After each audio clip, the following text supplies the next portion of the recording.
Hello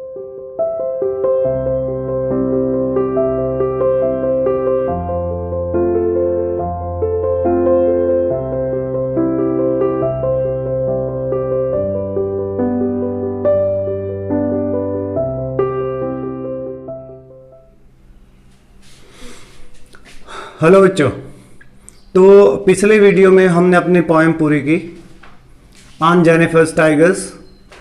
तो poetry हमारा पूरा होता है और लेटर राइटिंग वगैरह जो भी हमारा ग्रामेटिकल सेक्शन है उस पर भी चलेंगे, लेकिन स्पेशली जो हमारे चैप्टर्स हैं, लेसन्स हैं, वो अभी हम नहीं करते। पहले आते हैं अपना राइटिंग सेक्शन सीखते हैं। ये सबसे ज़्यादा मार्क वेटेज का होता है और इस साल अभी ये कहना मुश्किल है कि इसकी वेटेज कितनी होएंगी, क्योंकि कोरोना की वजह से कुछ सिलेबस कम कर दिया गया है, तो उसी हिसाब से वो एडजस्टमेंट आएगा। लेकिन जो भी चीज़ें हैं सिलेबस में उनके मार्क्स कितने होंगे ये कहना मुश्किल है, लेकिन वो हैं तो सही, आएंगे तो उन्हीं में से। तो चलिए सीखते हैं। अब आज हम सीख रहे हैं शॉर्ट कंपोजिशंस। राइटिंग स्किल पे सबसे पहले ध्यान देते हैं, और आपने पहले सीख भी लिया होगा, लेकिन मैं जानना चाहता हूँ कितना आप सीखें, क्या आपको आता है। तो अभी करते हैं, और जो कुछ पॉइंट रह गए हैं तो बड़ा डीपली मैं आपको समझाने जा रहा हूं, इसको अवॉइड मत करना please. So here we go with writing section में शॉर्ट कंपोजिशंस में, जैसे आपके एडवर्टाइजमेंट हैं, नोटिस हैं, पोस्टर हैं और इनविटेशंस हैं। तो पोस्टर तो निकाल दिया गया इस साल, तो आपको नोटिस पढ़ने हैं, एडवर्टाइजमेंट पढ़ने हैं, इन्विटेशन पढ़ने हैं। तो हम एडवर्टाइजमेंट से शुरू कर रहे हैं। तो एडवर्टाइजमेंट देखो भाई, सबसे पहले तो आपको जानना जरूरी है कि एडवर्टाइजमेंट के टाइप्स कितने होते हैं। तो टाइप्स हुए इसके दो, क्लासिफाइड एडवर्टाइजमेंट होते हैं, डिस्प्ले एडवर्टाइजमेंट होते हैं। अब ये समझने वाली बात है कि क्लासिफाइड कैसे कहते हैं। आप एक बेसिक तरीके से समझ लीजिएगा, सिंपल तरीके से, कि जो अखबार में छपते हैं वो सारे क्लासिफाइड हैं। डिस्प्ले, हाँ डिस्प्ले भी अखबार में आ सकता है, लेकिन मोस्टली डिस्प्ले किए जाते हैं। सपोज करो कि भाई नोकिया का कोई नया फोन आया, ठीक है, उसने मार्केट में बड़े बड़े होर्डिंग्स लगवाए, यहाँ वहाँ होर्डिंग्स लगे, आप गाड़ी चला रहे हैं, रोड पे भी आपको देख रहे हैं होर्डिंग्स लग रहे हैं, बड़े बड़े एडवर्टाइजमेंट। तो भैया वो भी एडवर्टाइजमेंट है, बट वो डिस्प्ले एडवर्टाइजमेंट है। हमारे यहाँ एग्जाम में सबसे ज्यादा पूछे जाना एडवर्टाइजमेंट कौन सा है? Classified advertisement. अब क्लासिफाइड और डिस्प्ले में समझ गए। आप पेप्सी का ऐड किसी की दुकान पे भी देख सकते हैं, रखा हुआ है, बड़ा सा ऐड किया हुआ है, ठीक है जी। नोकिया, वीडियोकॉन, फलाना फलाना दिखता है, फलाना हीरो कर रहा है, ढिमका हीरो कर रहा है, तो वो सब वो डिस्प्ले एडवर्टाइजमेंट है। अब आके जो बातें आपको लिखनी है, जो अखबार में छपता है, मैगजीन में जाता है, वो है क्लासिफाइड एडवर्टाइजमेंट। तो आते हैं क्लासिफाइड एडवर्टाइजमेंट ही हमारे लिए सबसे ज्यादा इंपॉर्टेंट है, यही एग्जाम्स में आपको मिलेंगे। तो आते हैं क्लासिफाइड एडवर्टाइजमेंट्स में बहुत सारी वेराइटीज हो सकती हैं, कई टाइप्स के हो सकते हैं, जिसमें से 6-7 जो बहुत इंपॉर्टेंट है, जिनमें से ही आते हैं, और बाकी बाहर वो यूज भी नहीं करता है। तो चलिए ये सभी लेते हैं। देखो सबसे पहला एडवर्टाइजमेंट है सिचुएशन वैकेंट, फिर है सिचुएशन वांटेड। अब इन दोनों में बच्चे बड़े पजल होते हैं। सिचुएशन वैकेंट क्या है, सिचुएशन वांटेड क्या है? देखो भैया, मान लीजिए मैं किसी कंपनी का मैनेजर हूं, किसी अस्पताल का मैनेजर हूं, कंपनी का मैनेजर हूं, होटल का मैनेजर हूं, किसी भी तरह का मैनेजर हूं, और मेरे यहाँ, अब होटल का एग्जांपल लेते हैं, मैं एक होटल का मैनेजर हूं, मेरे यहाँ एक रिसेप्शनिस्ट की जरूरत है। तो मैंने एक एडवर्टाइजमेंट बनाया, तो मैं उसमें लिखूंगा सिचुएशन वैकेंट, क्योंकि मैं नौकरी देने वाला हूं मेरी कंपनी में लोगों को, तो उसका टाइटल क्या बनाऊंगा मैं? Situation vacant. अब भैया मैं खुद नौकरी चाहता हूं, तो मैं अखबार में एडवर्टाइजमेंट दूंगा कि भैया सिचुएशन वांटेड, कि मुझे नौकरी चाहिए। अब उसके नीचे मैं क्या लिखूंगा कि मैं फला फला ग्रेजुएट हूं, ये हूं, वो हूं, ये डिग्रीज हैं। तो अगर आपको नौकरी किसी को देनी है तो सिचुएशन वैकेंट, लेकिन आप खुद अगर नौकरी की तलाश में है तो सिचुएशन वांटेड। ये दो टाइटल होंगे। आगे आते हैं मैट्रिमोनियल। अब इसके नाम से ही पता चलता है, ये भाई वैवाहिक कार्यक्रमों के लिए होता है, अर्थात शादी के लिए होता है। जब शादी के लिए आवेदन दिए जाते हैं, वर चाहिए, वधू चाहिए, आपने हिंदी में बहुत पढ़ा होगा, ठीक है, ब्राइड वांटेड, ग्रूम वांटेड, ये सब इसके टाइटल बनाते हैं। तो ये मैट्रिमोनियल होता है। अगला चलते हैं टू लेट। भाई कोई चीज किराए पे देनी है, कोई प्रॉपर्टी किराए पे देनी है, दुकान किराए पे देनी है, उन सब के लिए हम टाइटल बनाते हैं टू लेट। इसके आगे चलते हैं लॉस्ट एंड फाउंड। कोई चीज खो जाती है तो उसका एडवर्टाइजमेंट देते हैं। कई बार आपने अखबार में देखा होगा कि कोई इंसान खो गया है, उनके घर कोई चीज खो गई है, गाड़ी खो गई है, ये सब भी यहाँ पे आता है। इंसान भी खो सकता है, गाड़ी भी खो सकती है, इवन पपीज वगैरह का भी आता है, डॉग्स चले गए हैं, पपीज खो गया, ये सब होते हैं लॉस्ट एंड फाउंड में। Sale and purchase, car for sale, bike for sale, TV for sale, या कोई परचेज करना चाहता है तो उसके लिए बोलता है कि परचेज। मिसिंग, मिसिंग में भी यही होता है कि खो गया है, जैसे ऊपर हमने आए थे ना, लॉस्ट एंड फाउंड भी सेम ही है, लेकिन मिसिंग में जैसे कोई इंसान खो जाता है तो उसको कहते हैं। अब लॉस्ट एंड फाउंड में ज़्यादा ह्यूमन का नाम नहीं आता है, चीज़ें खो जाती हैं तो टाइटल लॉस्ट एंड फाउंड बना लेते हैं, एक लॉजिकल फर्क है। और इंसान खोता है तो मिसिंग लिखते हैं, इंसान खो गया। इवन पपी वगैरह चले जाते हैं तो आप ऐड में देख लेते होंगे मिसिंग पपी या मिसिंग ह्यूमन ग्रैंडफादर वगैरह वगैरह। तो ज़्यादा फर्क नहीं है, लेकिन टेक्निकली अगर आप सोचें तो ह्यूमन के लिए मिसिंग यूज करें, चीज़ें और खो जाएं तो लॉस्ट एंड फाउंड में उसको डाल सकते हैं। तो इतने सारे एडवर्टीजमेंट हैं जो वो यूज कर सकता है। अच्छा जी, ये तो हुए जी क्लासिफाइड एडवर्टाइजमेंट, बहुत सारी वैरायटीज हैं। सबसे ज्यादा एग्जाम के पॉइंट ऑफ व्यू से जो वेरी इंपॉर्टेंट मैं बोलूंगा वो situation vacant, situation wanted, matrimonial, to let, sale, purchase, yes this में भी। लॉस्ट एंड फाउंड बहुत कम, मिसिंग बहुत कम। ये 4 या 5 है, बल्कि ऊपर वाले जो 4 हैं यही सबसे ज्यादा इंपॉर्टेंट है। अब आइएगा जी, ये एडवर्टाइजमेंट कितने नंबर का आता है, क्लासिफाइड कितने नंबर का आएगा, क्या करें। देखो इसका मार्क वेटेज जो है ये 4 मार्क्स का है, और इस साल भी हालांकि चेंज होंगे सिलेबस में, पर ये ज्यादा बड़ा नहीं जाएगा क्योंकि लिखा इतना छोटा जाता है कि 4 नंबर से ऊपर नहीं आ सकता है। तो मार्क वेटेज इसका भी 4 ही होने वाला है इस साल भी। और जो मार्क है वो कैसे देते हैं, जो चेकर है मार्क्स कैसे देते हैं, फॉर्मेट जब आप लिखोगे, इसका फॉर्मेट देखेंगे, फॉर्मेट जैसे मैंने इधर बनाया मैं बताऊंगा। फॉर्मेट अगर सही हुआ 1 नंबर दे देंगे। कंटेंट अर्थात उसके बीच में जो लिखना है, जो पूछा गया है वही लिखा है या कहीं और ही चले गए हैं, तो कंटेंट सही है 2 नंबर देगा। आगे आइएगा एक्सप्रेशन, एक्सप्रेशन एंड स्पेलिंग, मतलब जिस चीज को लिख रहे हो उसको सही फ्लो में ले जा रहे हो, आपकी स्पेलिंग वगैरह भी रॉन्ग नहीं होनी चाहिए। यहां थोड़ा ग्रामेटिकल इश्यू वो दिखता है, वो 1 मार्क का होता है।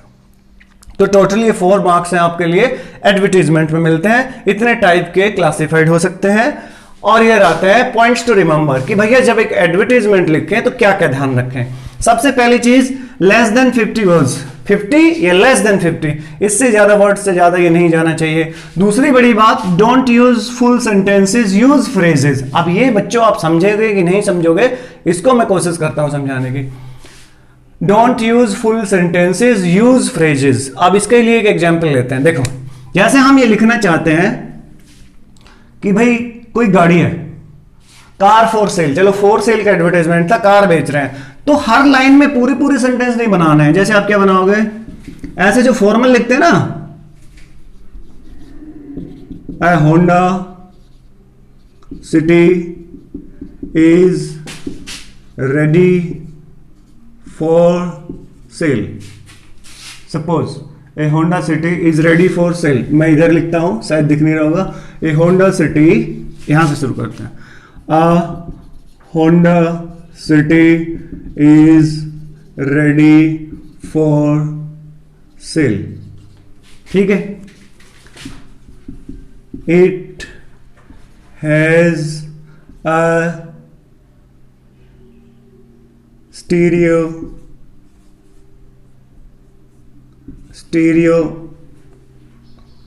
यहां भी नहीं दिख रहा होगा, इधर आते हैं। It has a stereo sound. अब आप क्या कर रहे हो, देखो a Honda City is ready for sale, it has a stereo sound. हर तरह के सेंटेंस बनाते हो, इट हैज, पूरे पूरे सेंटेंस बना रहे हो। अब करना क्या चाहिए था, a Honda City is ready for sale, या तो विद वगैरह से अटैच कर दो, प्रेपोजिशन वगैरह से इसको कनेक्ट कर दो, या कुछ भी मत करो, सिर्फ कोमास लगाते जाओ। A Honda City is ready for sale, ठीक है। स्टीरियो फिटेड, ठीक है। सिंगल ऑनर्ड, अर्थात जो भी सेंटेंस लिखोगे वो शॉर्ट होना चाहिए, उसको पूरा सेंटेंस मत बनाओ, फ्रेजेस की तरह यूज करो, ठीक है। अब मान लो जैसे एक और एग्जांपल लेते हैं, आपने टाइटल बनाया जैसे सिचुएशन वैकेंट वाला, ठीक है जी। हमने ऊपर लिख दिया सिचुएशन वैकेंट, ये कैपिटल में बनाना, मैं थोड़ा यहां वैसे ही लिख रहा हूं। ऊपर लिखा सिचुएशन वैकेंट, और आपके यहां जॉब खाली है एक रिसेप्शनिस्ट की, तो आपने लिखा, इससे शुरुआत करो हमेशा, वांटेड अ रिसेप्शनिस्ट फॉर, अब आपको होटल के लिए चाहिए फलाना फलाना, for hotel Vikas, wanted a receptionist for hotel Vikas with pleasing personality, good communication skill, well behaved. अभी कॉमास लगा के आप बहुत सारी उसके फीचर्स, उसके क्वालिटीज बताते जाओगे। अब क्या गड़बड़ क्या होती है कि बच्चे क्या करते हैं कि जैसे हम लिख रहे हैं ऐसे नहीं लिखते। Wanted a receptionist for hotel Vikas with pleasing personality, वो एक ही सेंटेंस में नहीं करते। वो क्या करेंगे, यहां इसको खत्म कर देंगे, फिर लिखेंगे she should have pleasing personality, फिर इसको खत्म कर देंगे, फिर एक नया सेंटेंस बनाएंगे। She must have good communication skill, फिर खत्म कर दिया। She should be well behaved. भैया ऐसा नहीं चलता, अलग अलग सेंटेंसेस नहीं बनाने आपको। कोशिश करो एक या दो सेंटेंसेस में ही बात बन जाए, बस फ्रेजेस में उसके साथ उसके फीचर्स कनेक्ट करते जाओ। जैसे हमने कहा wanted receptionist for hotel Vikas with pleasing personality. अगर मैं विद भी नहीं लिखता तो भी ये करेक्ट था, बस कोमा लगाते।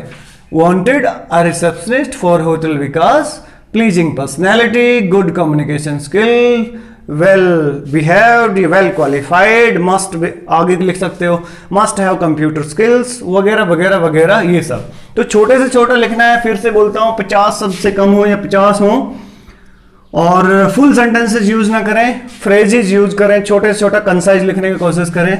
अगली लाइन में हमने यही लिखा है कि मस्ट बी कंसाइज नॉट लेंदी, छोटा होना चाहिए, ज्यादा बड़ी लेंथ नहीं होनी चाहिए, पूरे सेंटेंस नहीं होने चाहिए।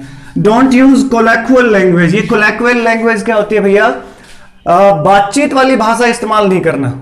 जैसे हम बातचीत में कुछ भी लिख देते हैं, कुछ भी कर देते हैं, तो यहां बड़ी ही प्रोफेशनल लैंग्वेज का इस्तेमाल किया जाना चाहिए, बातचीत वाली भाषा का इस्तेमाल ना हो। जैसे हम बोलते हैं देखो यार ऐसा है वैसा है, ये इस तरह के डायलॉग नहीं आना चाहिए, लुक मिस्टर, लुक ये वगैरह वगैरह नहीं।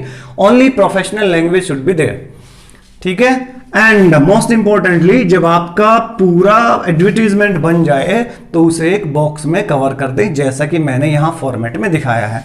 अब फॉर्मेट देखिएगा कैसा होता है जिसका आपको 1 नंबर मिलता है। भैया जो भी आपको टाइटल लिखना है टाइटल लिखिए। अब टाइटल में क्या क्या लिखना होता है भाई, सिचुएशन, अगर आप नौकरी दे रहे हो तो सिचुएशन वैकेंट लिखोगे, खुद नौकरी चाहिए सिचुएशन वांटेड लिखोगे। भाई ब्राइड वांटेड, ग्रूम वांटेड, शादी ब्याह की बात है तो मैट्रिमोनियल तो नहीं लिखोगे, ऊपर लिखोगे ब्राइड वांटेड, ठीक है।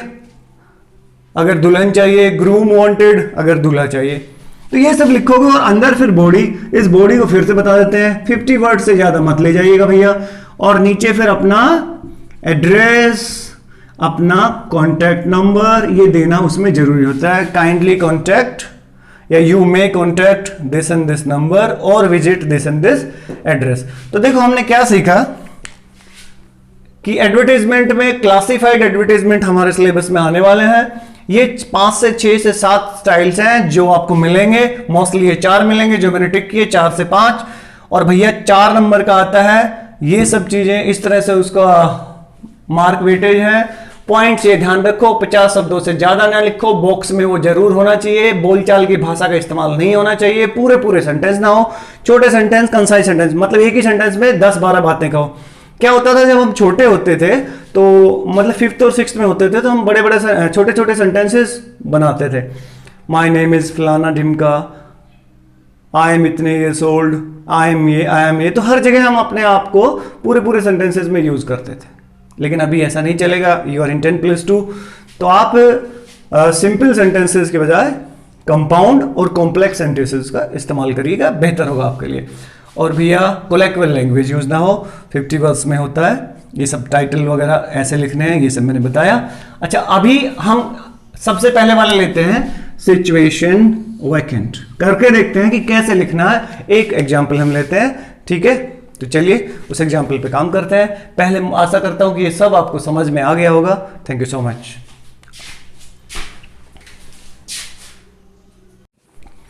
हेलो बच्चों, आओ अब करते हैं एक एडवर्टाइजमेंट, ठीक है। और ध्यान से देखिएगा, ये बहुत इंपॉर्टेंट एडवर्टाइजमेंट है। ये है जी जब कोई जॉब निकालता है, जब सिचुएशन वैकेंट होती है तो कैसे एडवर्टाइजमेंट लिखा जाता है। तो जी जॉब कहां है वो देखो आप। DAV school Meerut is looking for a receptionist for the school. DAV school है मेरठ में, उनको एक रिसेप्शनिस्ट चाहिए। अब उनको चाहिए तो एडवर्टाइजमेंट वही निकालेंगे। अच्छा जी, draft an advertisement to be published in classified columns of the Hindustan Times. अखबार का नाम है द हिंदुस्तान टाइम्स, उसके क्लासिफाइड कॉलम में छपेगा, आपको एक एडवर्टाइजमेंट बनाना है। You are Arvind Shastri, principal of the school, आपका नाम है अरविंद शास्त्री, आप स्कूल के प्रिंसिपल हैं, और भाई साहब आपको एक एडवर्टाइजमेंट बनाना है। तो जी अब मुझे एडवर्टाइजमेंट बनाना है किस बारे में, कि मुझे अपने स्कूल में किसी को रिसेप्शनिस्ट की जॉब देनी है, तो हमारे यहाँ वैकेंसी है, तो क्या टाइटल क्या बनेगा, इसी को कहते हैं भाई सिचुएशन, हाँ भाई सिचुएशन वैकेंट। हो गया जी, बस जैसे ही सिचुएशन वैकेंट हो गया, अब हमारे पास सारी डिटेल ऊपर आ गई है भाई। स्कूल कौन सा है, डीएवी स्कूल मेरठ में है, क्या चाहिए उनको, रिसेप्शनिस्ट, बिल्कुल। अब शुरुआत ही दो शब्दों से किया करो, या तो आप लिखो वांटेड या आप लिखो बच्चों रिक्वायर्ड, कोई एक, दोनों चलेंगे। अब कौन रिक्वायर्ड कौन wanted, wanted a receptionist for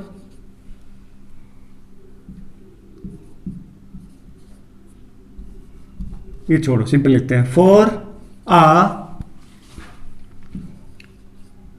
reputed school, ये भी चलेगा भैया, चाहे तो नाम लिखना, चाहे नाम लिखो, नाम लिख सकते हो कैसे, देखो चलो, या तो इस तरह से लिख सकते हैं, या नाम भी लिख सकते हैं, वांटेड है रिसेप्शनिस्ट फॉर, हाँ भाई क्या नाम था वो, डीएवी स्कूल मेरठ, ठीक है। अब ये हुई जी पहली बात, wanted a receptionist for a reputed school. अब देखो यार, इसमें इसको मैं मिटा देता हूं, बता मैं चुका हूं, ये चलो मैं यूज करता हूं जी wanted a receptionist for a reputed school, ये भी हटाते हैं, चलो नाम ही बताते हैं सीधा भाई, फॉर डीएवी स्कूल मेरठ, बस समझने के लिए मैंने यहां पे लिखा, वो भी आप लिख सकते हैं, कोई परहेज नहीं है।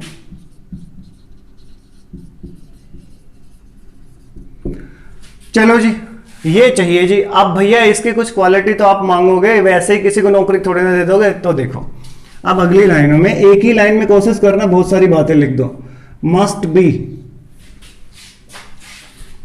क्या क्या जी, ग्रेजुएट,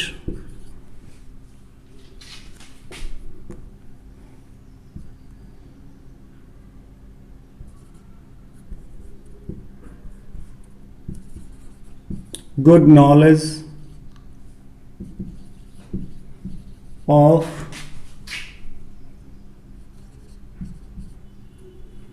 बेसिक लिखो या सीधा ऐसे लिखो, बहुत सारी वैरायटीज हैं, इसलिए हम बार बार मिटा रहे हैं कि आप ये भी लिख सकते हो, आप ये भी लिख सकते हो, good knowledge of computer.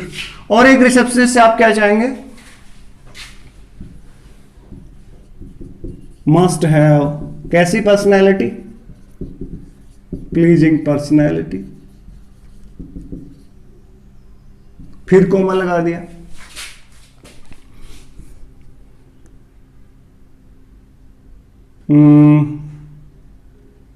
should be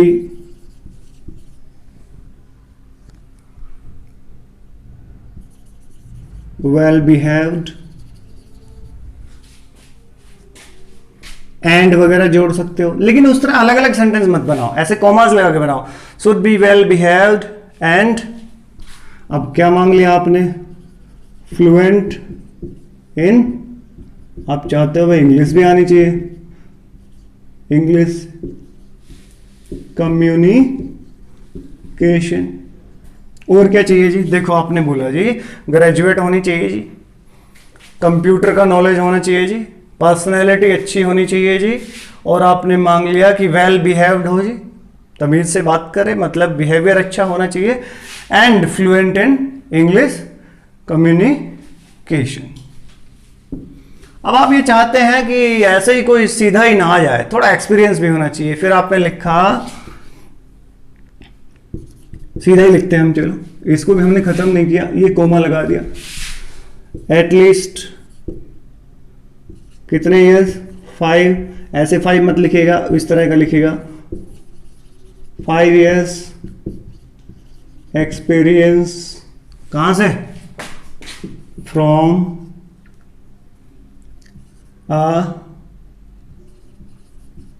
reputed, और किसी भी फॉर्म में काम किया हो, फ्रॉम ए रेप्यूटेड फॉर्म। अब ये एक्सपीरियंस हो गया, सब हो गया, ठीक है। एलिजिबल लिख दो या इंटरेस्टेड लिख दो। इंटरेस्टेड कैंडिडेट्स में अप्लाई। अब जॉब के लिए आप क्या करते हो भाई, अप्लाई करते हो। अप्लाई सून, या कोई भी टाइम दे सकते हो, with in 3 days, 4 days, 5 days, ऐसा करके, ठीक है जी। मैं apply with in 3 days,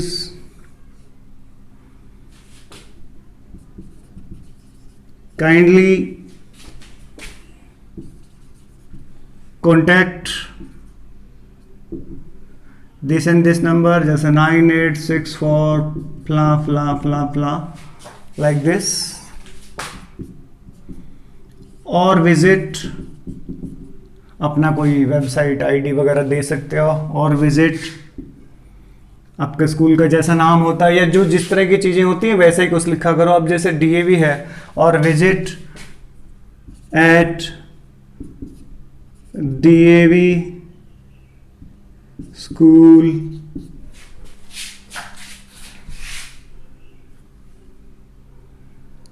.com वगैरह वगैरह, कुछ भी @gmail वगैरह वगैरह .com। क्लियर? जो भी आपने लिख दिया, आपने अपने फोन नंबर दे दिए, अपना एड्रेस दे दिया, इतने दिन में अप्लाई करो, ये एक वॉलेटेज आपको चाहिए। और भैया ये सब लिखने के बाद आपको इसको करना है एक बॉक्स में बंद। यही है जी आपका एडवर्टाइजमेंट। इसमें वो कैसे इसको चेक करेगा ये भी बता देता हूं भाई। सबसे पहले देखेगा फॉर्मेट, ठीक है। देखो मैंने क्या बताया था, फॉर्मेट 1 नंबर, कंटेंट 2 नंबर, और फिर एफिशिएंसी, एक्सप्रेशन यानी कि ग्रामर वगैरह की बात करेगा। ज्यादा इसमें ग्रामर नहीं देखा जाता, फिर भी ठीक होनी चाहिए, गलत ना करो। तो देखो अगर ये लिखते हैं तो हम क्या करता है, वो देखता है सबसे पहले हमारा फॉर्मेट, बिल्कुल ऊपर टाइटल बनाया हुआ है और सही फॉर्मेट में लिखा है, नीचे एड्रेस वगैरह भी शो किया गया है, और भैया पूरे सेंटेंस ठीक है जी, बढ़िया। 1 नंबर दे दिया उसने F1, फिर वो करेगा प्लस। अब वो देखेगा कंटेंट ठीक है जी, हाँ रिसेप्शनिस्ट के लिए ये चीजें चाहिए, बिल्कुल ठीक है, ये चाहिए रिसेप्शनिस्ट के लिए भाई, बिल्कुल ठीक लिखा है, तो उसने दे दिया इसमें प्लस में 2। भाई इसका फॉर्मेट भी ठीक है, कंटेंट भी ठीक है। अब वो किस पे जाता है, एफिशिएंसी। अब उसने देखा यार कोई स्पेलिंग वगैरह तो गलत नहीं है, अब वो चेक करेगा स्पेलिंग वगैरह, स्पेलिंग, क्योंकि इसमें सेंटेंस तो वो ज्यादा देखेगा नहीं, क्योंकि सेंटेंस यहाँ ब्रेक कर सकते हो आप, फ्रेज में लिख सकते हो, यही तो है। अब देखो एडवर्टाइजमेंट है, अखबार में जाएगा, अगर हम पूरे सेंटेंस लिखेंगे तो कितना बड़ा हो जाएगा, जितना बड़ा साइज हो जाएगा अखबार वाला उतने ज्यादा पैसे मांगेगा, तो इसीलिए इसको छोटा करना होता है, बहुत छोटा कर सकते हो, जितना 50 शब्दों से ज्यादा नहीं होता। अब वो देखता है भाई लेंथ भी पूरी है, कंटेंट भी पूरे हैं, टाइटल भी लिखा है, और सबसे बड़ी बात कि इसने एफिशिएंसी में यानी कि ग्रामर वगैरह में, स्पेलिंग वगैरह में कोई मिस्टेक नहीं की है, तो 1 नंबर और देते हैं इसको भाई। तो ये क्या हो गया, फॉर्मेट का 1 नंबर, कंटेंट के 2 नंबर, और प्लस एफिशिएंसी का 1 नंबर, कुल मिलाकर आपको 4 में से 4 नंबर मिले, ठीक है। और इस तरह से वो करता है। Thank you so much, I hope आपको समझ में आया होगा। बस इसको पैकअप करते हैं, और आपके लिए मैं भेजूंगा पीडीएफ में 2 या 3 सिचुएशन वैकेंट के एडवर्टाइजमेंट, वो आपको घर पे करने हैं अपनी फेयर नोटबुक में। Thank you.